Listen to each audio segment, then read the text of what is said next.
Bonjour à tous, bienvenue chez Flat Twin Moto. Aujourd'hui, petit review sur ce 1200 RT 2005, première série donc des 1200 RT. Problème récurrent sur ces machines-là, donc on a d'abord les blocs ABS qui peuvent tomber en panne, mais comme sur les 1150. Perte d'huile moteur boîte ou perte d'huile au pont, ça peut arriver. Les pompes à essence qui se fissurent, les jauges à essence qui tombent en panne, bobines d'allumage qui peuvent tomber en panne. Mais un problème aussi récurrent, et là j'aimerais un petit peu vous en parler, c'est ce pont. Donc ici vous avez un pont qui était soi-disant sans entretien, c'est pour ça qu'ils avaient mis une vis de purge perpendiculaire, donc c'est des ponts à basculement pour vidanger et sans mise à l'air, donc il n'y a pas de mise à l'air ici normalement, juste derrière il y a une mise à l'air sur les deuxièmes séries et la vidange se fait par le dessous. Alors pourquoi cette moto est là, et à la fin de la vidéo je vais vous expliquer un petit peu mon ressenti. Écoutez. Vous entendez? Donc ça fait ce bruit un petit peu de grincement, comme si le pneu frottait contre un sol bien propre, mais ce n'est pas ça. Et alors quand on prend la roue, on a vraiment un mouvement de gauche à droite très très important. Donc selon moi, roulement de pont qui est mort, et on va aller démonter tout ça pour vous montrer. A tout de suite. De retour sur ce pont de 1200 RT de 2005, et alors pour vous visualiser, je ne sais pas si vous voyez.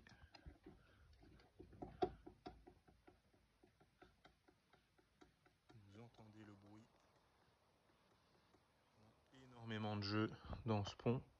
Il y a encore la bride en aluminium au lieu de celle en acier, donc on va voir, on espère que l'arbre n'a pas bougé sur le roulement, parce que là ce sera vraiment très embêtant. Donc voici le démontage. Donc beaucoup de limaille, énormément, pas de roulement encore cassé, mais ce que je crains c'est que la flasque ne bouge, vous voyez. Je sais pas si on voit. Vous voyez, la flasque bouge directement. Donc, ce que je pense, c'est que le roulement bouge beaucoup, ou que ici l'usinage de l'autre côté a été mangé par le roulement. Donc on va aller voir ça tout de suite en mettant à la presse. Voilà, donc on vient de mettre à la presse. Donc ça c'est le carter qui est fixé sur le cardan. Donc dedans ici vous avez votre roulement avec le bourrage qui est placé à l'intérieur. Vous voyez, c'est assez étonnant. Donc le roulement est à l'extérieur, il n'y a pas de bourrage ici, mais le bourrage est à l'intérieur, donc c'est un montage un petit peu particulier. Alors ceci va sur les dents qui sont reprises dans le cardan. Et alors ici vous avez la bride de roue où est fixé le disque avec un petit clips. Alors qu'est-ce qu'on remarque? C'est que vous avez ici des marquages et ici une différence de hauteur. Donc ça veut dire que le roulement a joué sur l'axe, donc il a joué comme ceci. Et donc malheureusement ça a usé l'axe, et on remarque d'abord ici des traces de frottement. Je vais essayer de mettre à jour. Le roulement est encore en bon état, hein, mais c'est vraiment ce jeu là qu'on sentait dans la roue.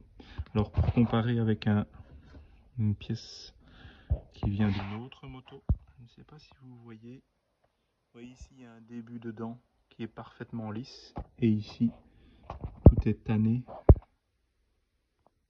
Prendre les deux en même temps. Vous voyez, il y a une différence quand même entre les deux. Au niveau épaisseur, moi ici je suis à 65,2.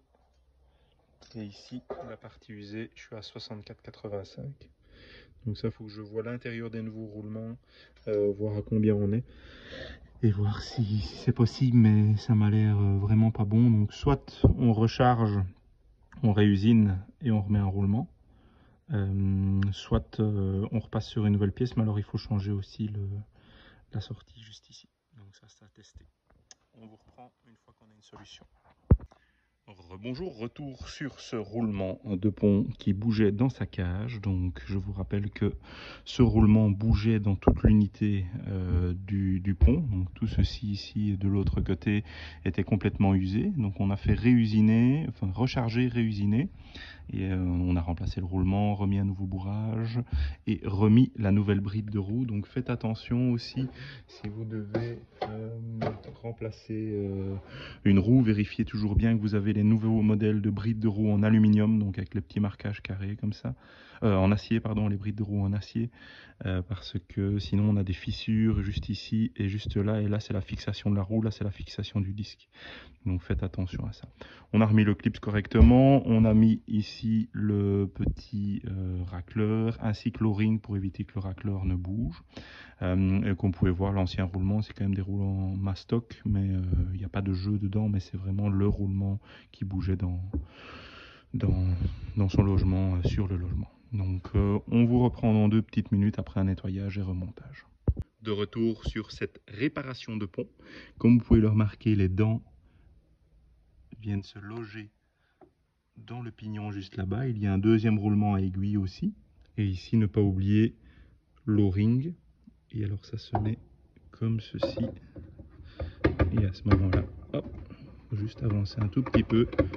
Et puis mettre les bagues de centrage et des nouvelles vis parce que souvent les têtes sont abîmées avec le temps.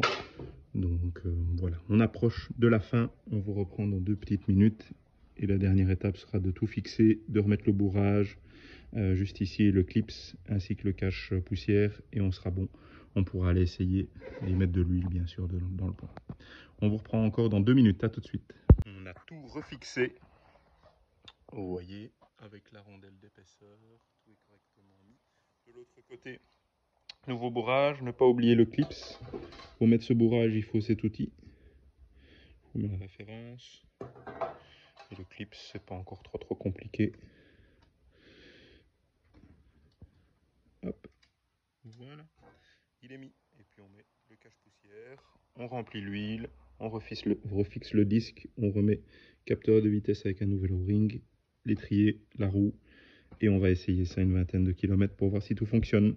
A tout de suite. Retour sur cet essai, une vingtaine de kilomètres. Donc on vient de rentrer hier, on a été l'essayer une vingtaine de kilomètres. On l'a lavé, comme ça on rend une moto propre au client et on l'a laissé une nuit avant de prévenir le client pour voir si tout coulait ou tout coulait pas. Eh bien il n'y a rien qui coule, pas de fuite d'huile, quelque chose de propre. Les griffes là étaient déjà là, ce n'est pas nous. Et on a un roulement qui ne fait plus de bruit et surtout une roue qui ne bouge plus. Donc on est bon. L'entretien est à faire tous les 20 000 km ou tous les 2 ans pour la vidange. Je conseille.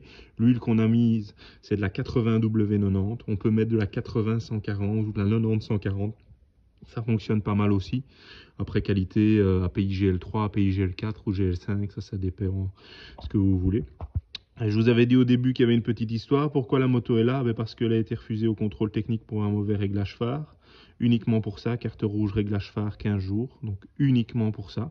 Je vous laisse réfléchir. Le client a été chez un concessionnaire. Malheureusement, son réglage de phare était cassé. Ça arrive, c'est pas la faute du concessionnaire. Mais voilà, il y avait déjà ce problème-là que j'ai entendu en poussant la moto. Le client est venu chez moi, j'ai réglé de manière provisoire son problème de réglage phare parce qu'il faut démonter tout le phare et bon, c'est très compliqué là-dedans. Donc j'ai fait un petit système pour pouvoir régler le phare à la bonne hauteur parce qu'il était trop bas, donc refusé par trop bas. Et quand il est venu, ben, j'ai entendu ce bruit en poussant la moto, j'ai pris la roue dans ma main, j'avais la roue qui bougeait de 2 cm. Je dis ça, monsieur, je vous laisse pas repartir comme ça ou alors je vous fais signer une décharge de responsabilité, mais moi je ne pas prendre le risque que vous vous tuiez en moto. Et finalement, il me l'a laissé et on l'a fait en express malgré de gros délais en ce moment. On est presque à 3 mois d'attente pour le planning, donc on a vraiment beaucoup de délais. Donc voilà, un client qui va pouvoir repartir en sécurité. On a trouvé aussi 2 ou 3 autres problèmes. Ça, on en parlera avec le client, mais donc voilà. Être toujours... je dirais vigilant quand vous entendez un bruit, toujours vérifier vos serrages de roues, toujours vérifier les jeux. Ce sont des motos lourdes, donc il faut faire attention. N'hésitez pas à nous suivre sur Facebook, Instagram et YouTube, Flat Twin Moto, atelier spécialisé dans les BMW à Limal en Belgique. Merci à vous et bonne journée.